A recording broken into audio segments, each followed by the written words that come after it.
오늘 부활절 세 번째 주일입니다. 다 같이 묵상하심으로 예배를 시작하겠습니다. 하나님의 능하신 손 아래서 겸손하라. 때가 되면 너희를 높이시리라. 너희 염려를 다 주께 맡기라. 이는 그가 너희를 돌보심이라. 우리의 영원한 피난처가 되시는 하나님, 오늘도 당신의 능하신 손 아래 모인 자녀들을 기억하여 주옵소서. 세상은 코로나 바이러스로 인해 큰 고통 중에 있습니다.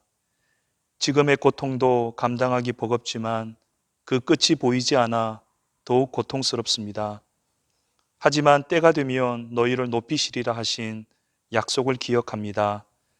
하나님의 시간이 찰 때까지 인내하고 기다리며 하나님의 뜻을 구하는 믿음을 허락하여 주옵소서.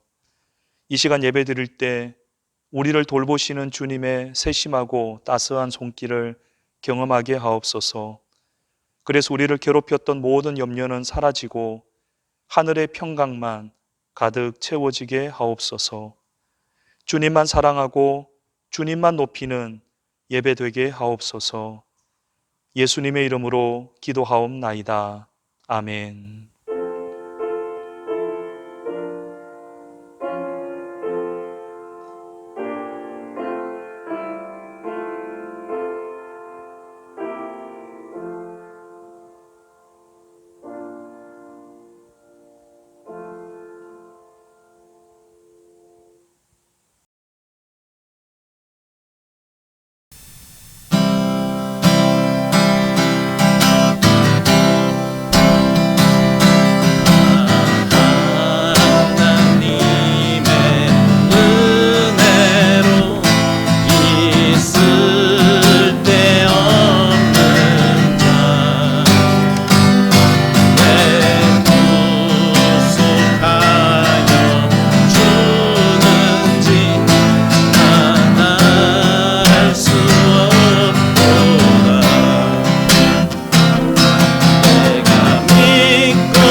가난한 인생길 힘겨운 오늘도 예수 내 마음 아시네. 지나간 아픔도 마주할 세상도 예수 내 마음 아시네. 믿음의 눈 들어 믿음의 눈 들어 주를 보리. 이 또한 지나가리라. 주어진 내 삶의 시간 속에 주의 뜻 알게 하소서. 하루를 살아도 기쁨으로 가리. 예수 늘 함께 하시네. 후회도 염려도 온전히 맡기리.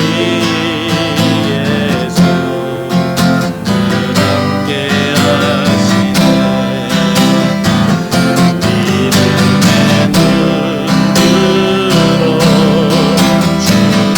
주를 보리. 이 또한 지나가리라. 주어진 내 삶의 시간 속에 주의 뜻 알게. 믿음의 눈 들어 주를 보리. 믿음의 눈 들어 주를 보리. 이 또한 지나가리라. 주어진 내 삶의 시간 속에 주의 뜻 알게 하소서.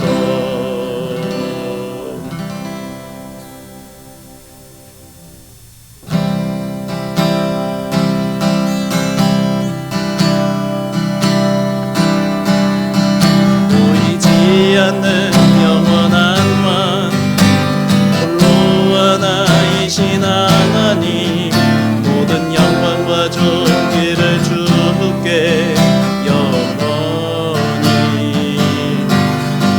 보이지 않는 영원한 왕 홀로 하나이신 하나님, 모든 영광과 존귀를 주께 영원히. 아멘. 영광과 존귀 영원히. 영광과 존귀 영원히. 영광과 존귀 영원히. 아멘. 영광과 존귀 영원히. 영광과 존귀 영원히. 영광과 존귀 영원히. 아멘. 영광과 존귀 영원히. 영광과 존귀 영원히. 영광과 존귀 영원히. 아멘. 영광과 존귀 영원히. 영광과 존귀 영원히. 영광과 존귀 영원히. 아멘.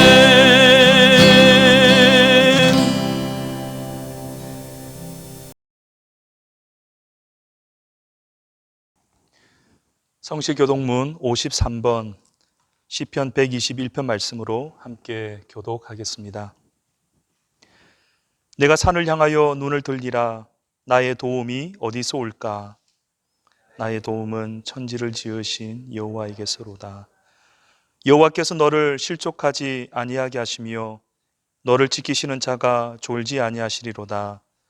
이스라엘을 지키시는 이는 졸지도 아니하시고 주무시지도 아니하시리로다.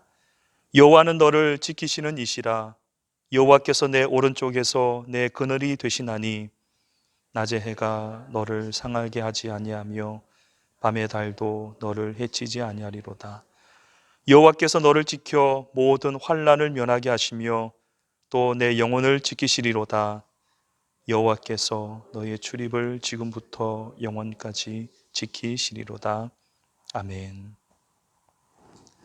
이 말씀을 마음에 품고 함께 기도하실 때에 지난 한 주간 우리가 지었던 죄의 허물을 주님 앞에 참여하는 기도를 드리도록 하겠습니다. 다 같이 기도하겠습니다.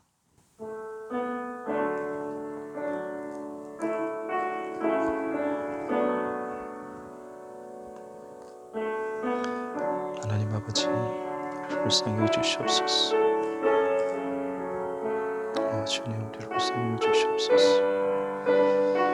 주님, 우리의 죄를 주님 앞에 참여 주님 도와주시옵소서. 주님, 우리의 피난처가 되시고 주님, 우리의 도움이 되신다고 말씀하셨지만 여전히 우리는 우리 자신의 힘을 의지하며 살아왔음을 고백합니다. 아버지 하나님, 우리를 불쌍히 여겨주시고 이 시간에 십자가의 보혈의 능력으로 죄를 정결케 하여 주셔서 주님, 죄사함의 은총을 가지고 주님 앞에 믿음으로 나아갈 수 있도록 도와주시옵소서. 오 주님, 우리를 긍휼히 여겨주시옵소서. 주님, 우리를 불쌍히 여겨주시옵소서. 오 주님, 우리를 용서하여 주시옵소서. 우리를 새롭게 하여 주시옵소서. 주님, 도와주시옵소서.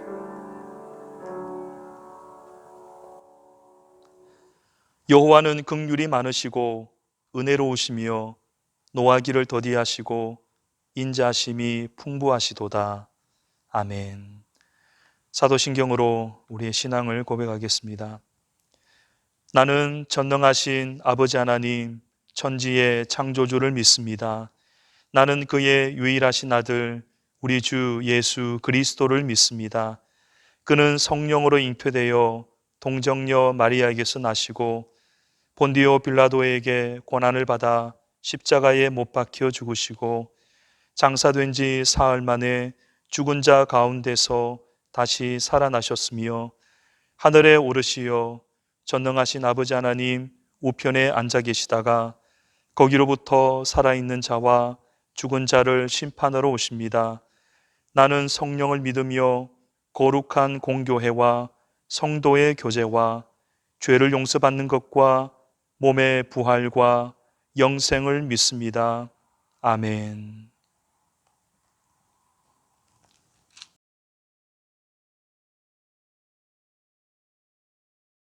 함께 기도드리겠습니다. 만유의 주 여호와 아버지 하나님, 오늘도 우리에게 생명 주심으로 예배의 자리에 나오게 하심을 감사합니다.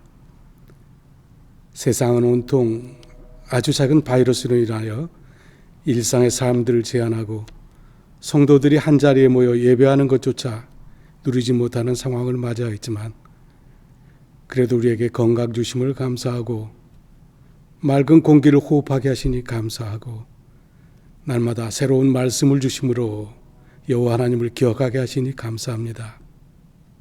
비록 같은 물리적인 공간에 모여 예배드리지 못하지만 문명에 이긴 인터넷을 통해서라도 한자리 모여 예배하게 하심을 진심으로 감사드립니다.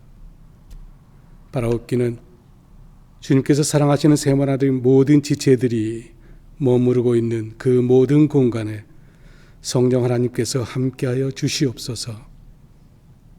이 시간 이 예배를 통해서 영의 눈을 열어 주를 보게 하시고 귀를 열어 주님의 음성을 듣게 하시고 우리의 입술을 열어 온 마음으로 주를 찬양하게 하시옵소서.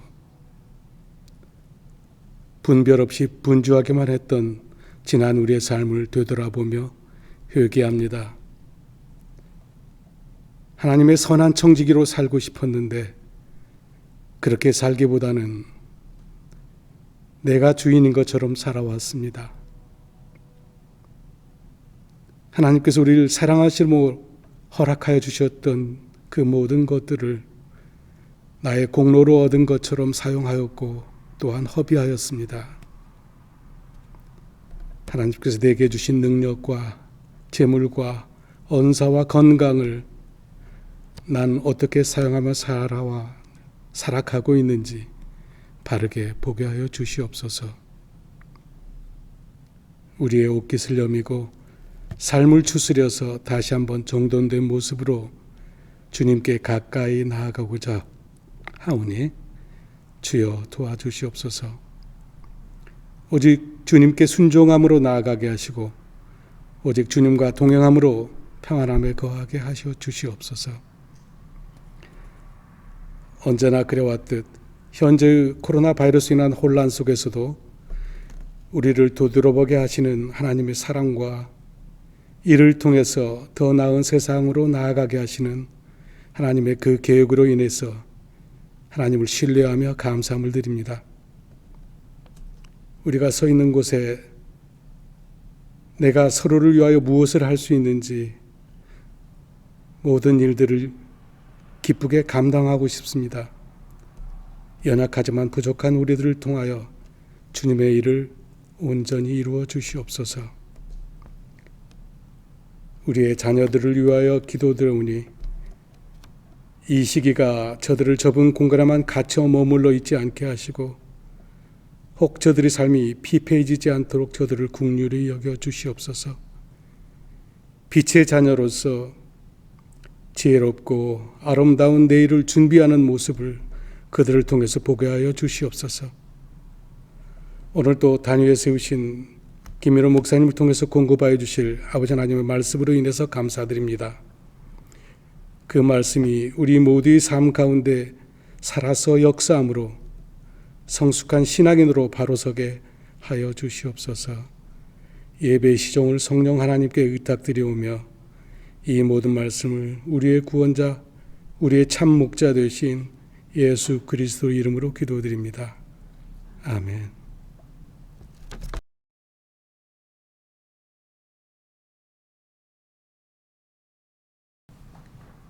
그리스도께서 이미 육체의 고난을 받으셨으니 너희도 같은 마음으로 갑옷을 삼으라. 이는 육체의 고난을 받은 자는 죄를 그쳤음이니 그 후로는 다시 사람의 정욕을 따르지 않고 하나님의 뜻을 따라 육체의 남은 때를 살게 하려 함이라.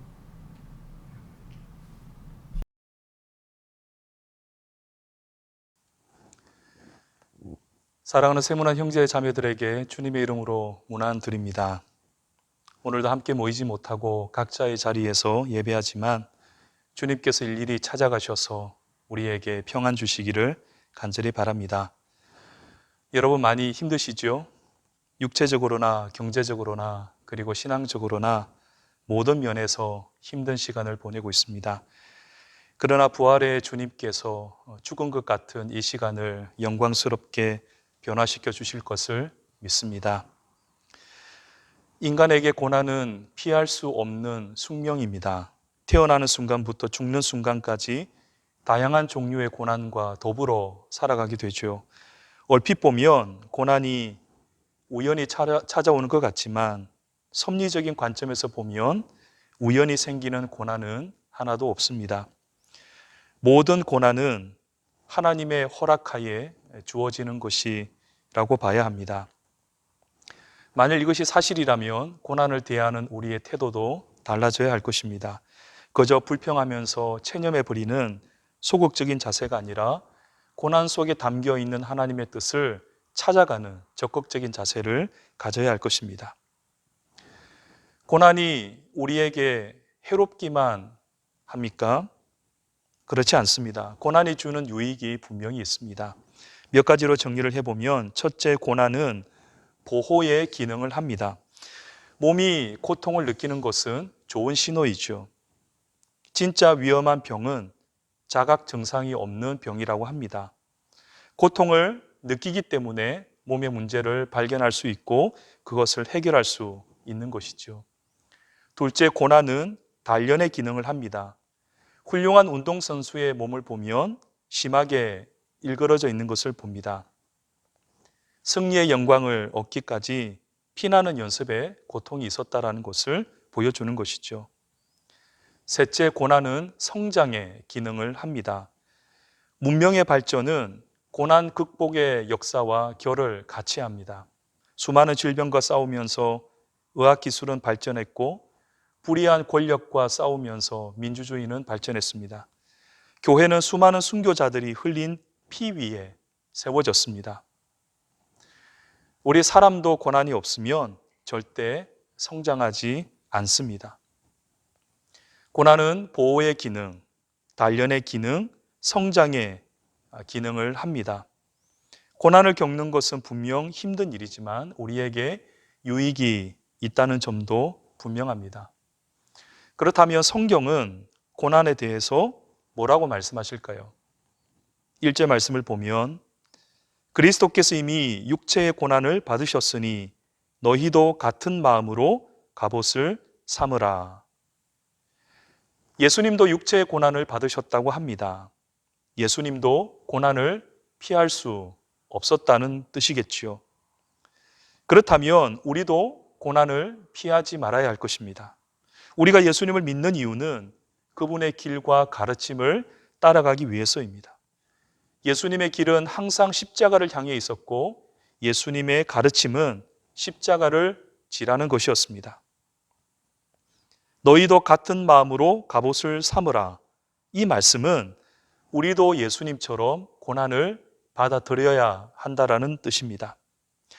예수님을 믿는다고 하면서 고난을 요리조리 피해가며 편하게만 믿으려고 한다면 그것은 예수님의 길에서 한참 벗어나 있는 것입니다. 십자가를 지는 고난 없이 예수님을 믿는 것은 불가능합니다. 그런데 그 뒤에 나오는 말씀을 보시기 바랍니다.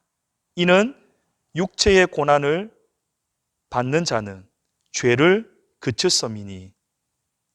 육체의 고난이 죄를 그치는데 도움을 주었다고 말씀하고 있습니다. 이것이 고난이 주는 유익입니다. 죄는 우리의 의지로 끊기가 매우 힘듭니다. 그러나 고난이 찾아오면 우리의 마음이 가난해지게 되고 죄를 끊기가 한결 쉬워지게 되는 것입니다. 이번 코로나 바이러스 사태를 보면 이것을 알 수 있죠. 처음에 이 사태가 벌어졌을 때는 코로나 때문에 라는 말을 붙이면서 원망을 많이 했습니다. 코로나 때문에 직장을 나가지 못하고 학교에도 못 나가고 사람들을 만날 수도 없고 교회에 모여서 예배도 드릴 수 없다. 이렇게 불평했죠. 그런데 시간이 지나면서 사람들의 마음이 가난해졌습니다. 그래서 코로나 때문에가 아니라 코로나 덕분에를 생각하기 시작했습니다. 코로나 덕분에 일상의 소중함을 감사하지 못했음을 깨닫습니다. 코로나 덕분에 그동안 얼마나 많은 욕심을 가지고 살았는지 깨닫습니다. 코로나 덕분에 자연 환경을 얼마나 망가뜨렸는지 깨닫습니다. 코로나 덕분에 더불어 살아가는 사람들이 얼마나 소중한지 알게 되었습니다. 코로나 덕분에 신천지와 같은 쭉정이 신앙을 구분해낼 수 있게 되었습니다. 코로나 바이러스가 아니었다면 이러한 일들이 일어날 수 있었을까요? 코로나와 같은 고난이 있었기 때문에 죄를 그칠 수 있는 마음을 얻게 되었던 것입니다.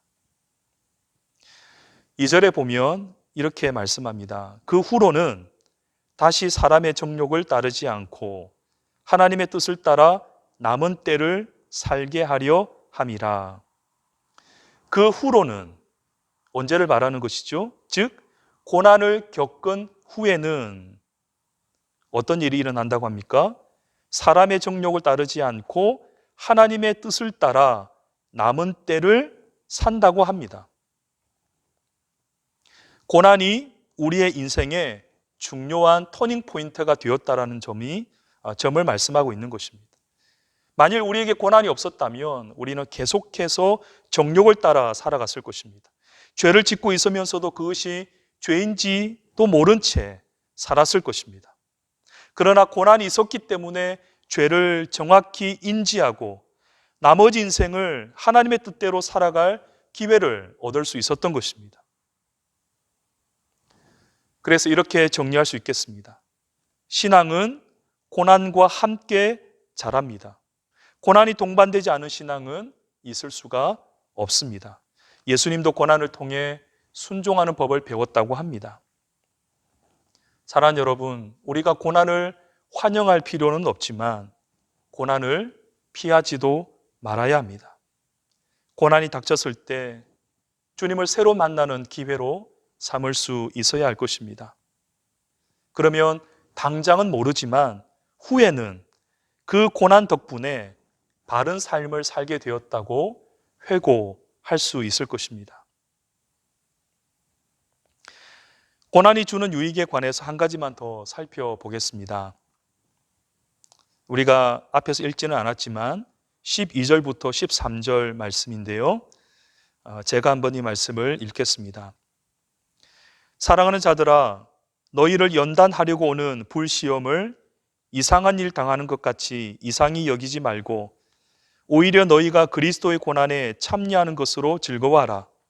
이는 그의 영광을 나타내실 때에 너희로 즐거워하고 기뻐하게 하려 함이라.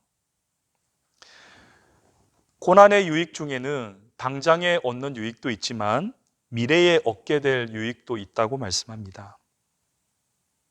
그의 영광을 나타내실 때, 이때는요, 주님께서 재림하시는 때를 가리킵니다. 그때 무슨 일이 있습니까? 그리스도의 고난에 참여한 사람은 즐거워하고 기뻐하게 된다고 합니다. 무슨 말이죠? 고난을 통과한 자만이 부활의 영광을 누리게 된다라는 뜻입니다.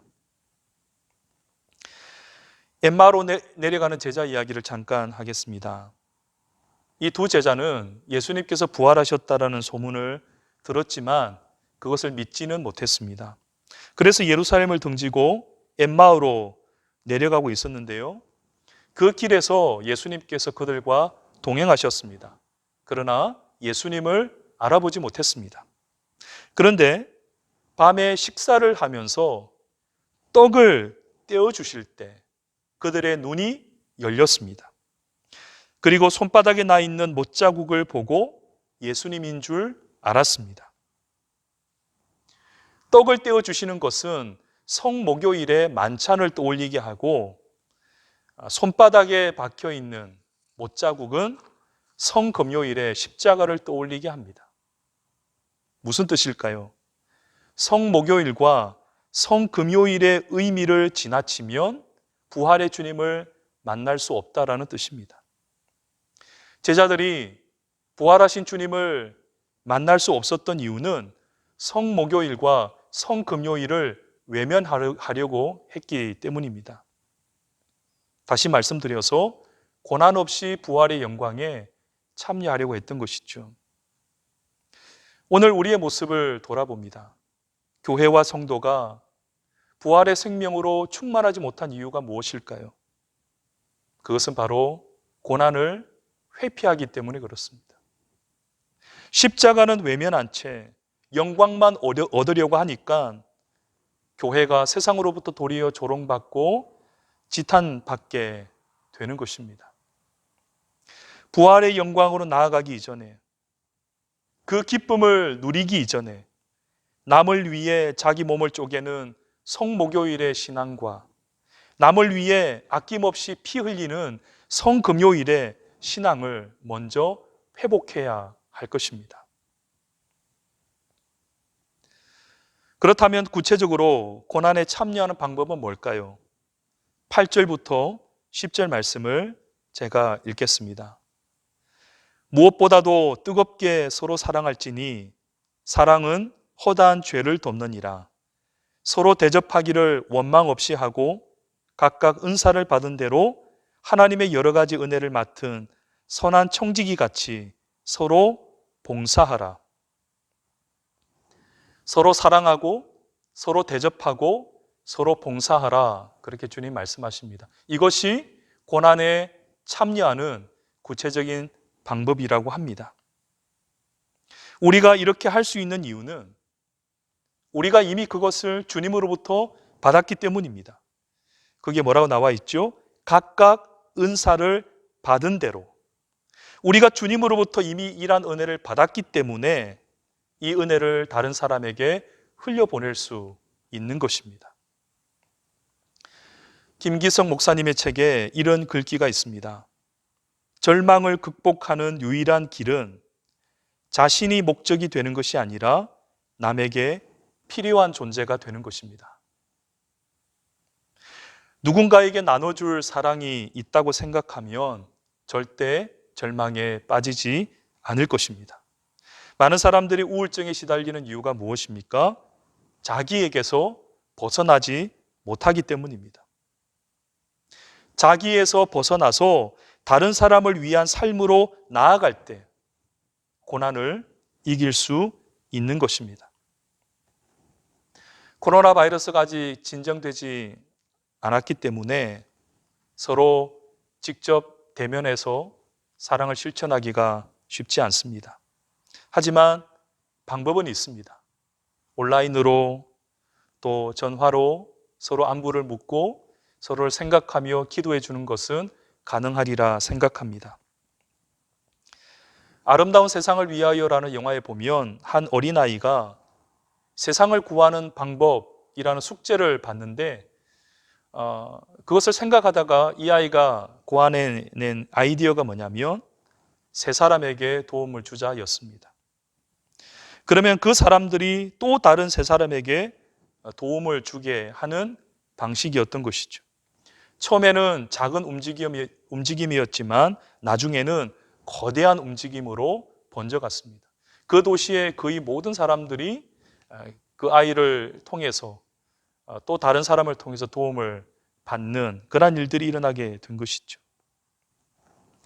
우리도 이렇게 하면 해보면 어떨까 생각을 해봅니다. 우리가 하루에 세 사람씩에게 전화를 걸어서 안부를 묻고 그를 위해서 기도해주고 있다. 어려움이 무엇이냐 이렇게 묻고 함께 고민을 나누는 시도를 해보면 좋겠습니다. 그러면 그 사람이 또 다른 사람에게 연락을 하고 그러면 우리 모두가 서로 하나의 관심 안에 들어가고 우리가 서로 돌봄을 받을 수 있게 될 것입니다. 말씀을 맺겠습니다. 오늘은 고난이 주는 유익에 대해서 함께 생각을 해보았습니다. 고난은 죄를 그치게 하고 남은 때를 하나님의 뜻을 따라 살아가게 합니다. 그리고 고난은 부활의 영광에 참여하게 합니다.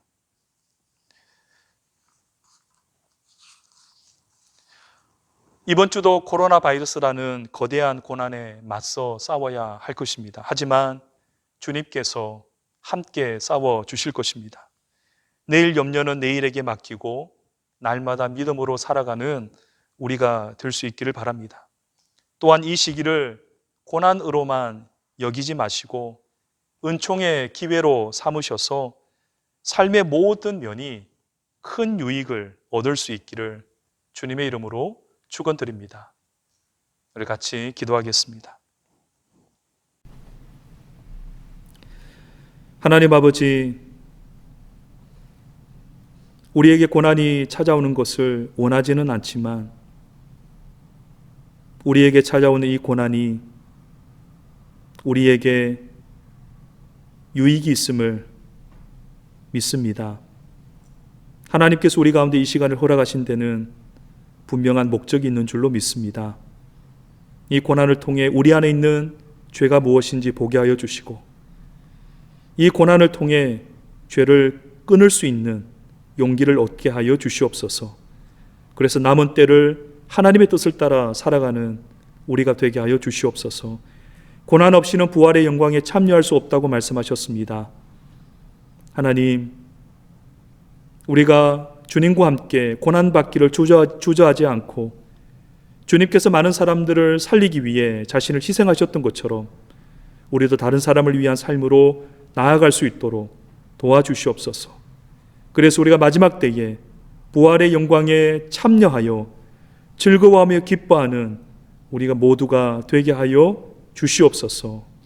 사랑하는 세문안의 모든 형제와 자매들을 기억하여 주시고 이번 주도 여러 가지 고난으로부터 보호하여 주시고 하나님의 백성답게 믿음으로 당당하게 살아갈 수 있게 하여 주시옵소서. 감사드리며 예수님의 이름으로 기도하옵나이다. 아멘.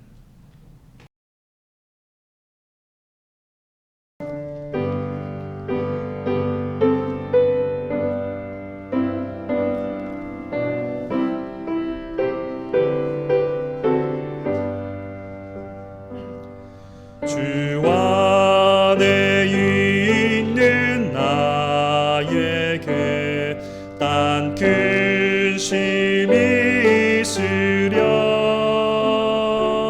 십자가 밑에 나아가 내 짐을 풀었네. 주님을 찬송하면서 할렐루야 할렐루야. 내 앞길 멀고 험해도 나 주님만 따라가리. 그 두려움이 변하여 내 기도 되었고, 전날의 한숨 변하여 내 노래 되었네. 주님을 찬송하면서 할렐루야 할렐루야. 내 앞길 멀고 험해도 나 주님만 따라가리. 내 주는 자비하셔서 늘 함께 계시고, 내 궁핍 밤을 아시고 늘 채워주시네.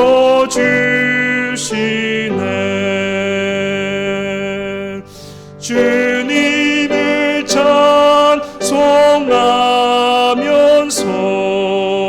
할렐루야 할렐루야.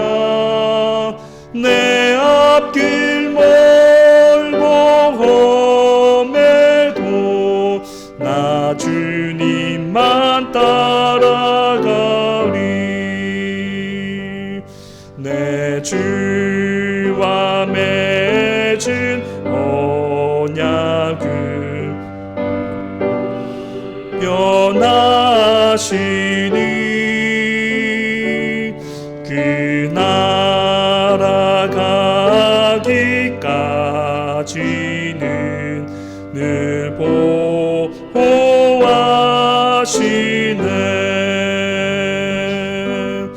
주님을 찬송하면서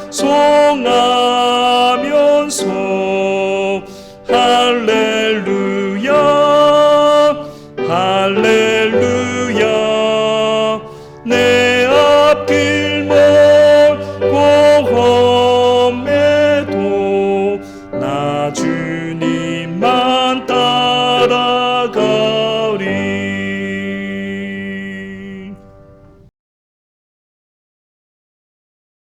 오늘 축도는 베드로전서에 나오는 베드로 사도의 축복 기도로 하도록 하겠습니다.